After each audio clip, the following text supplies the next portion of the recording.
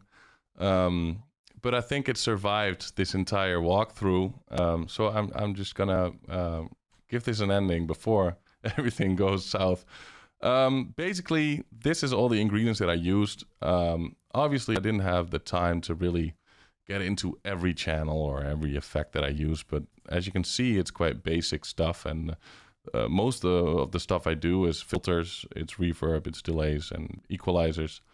And on the master, I always have a limiter when producing, because I like to produce something that already sounds like it's done. I don't like producing without a limiter on it. Yeah, and as you can see, a track doesn't need lots of layers or lots of ingredients to sound vibey and to sound cool. So I don't know if everything that I just showed you is a good tip. I think some things might not be good, especially the messiness and the total chaos of the project. But I like working that way, and I think that's the most important thing that I want to, tell everyone that also wants to produce exactly the way you want, and don't try to produce as you should, because that's not really helpful. You should be able to make the music that you want in the environment that you want, and if that's a very messy environment, if that works for you, then go for it. So thank you very much for listening and watching the making of, and yeah, maybe see you next time.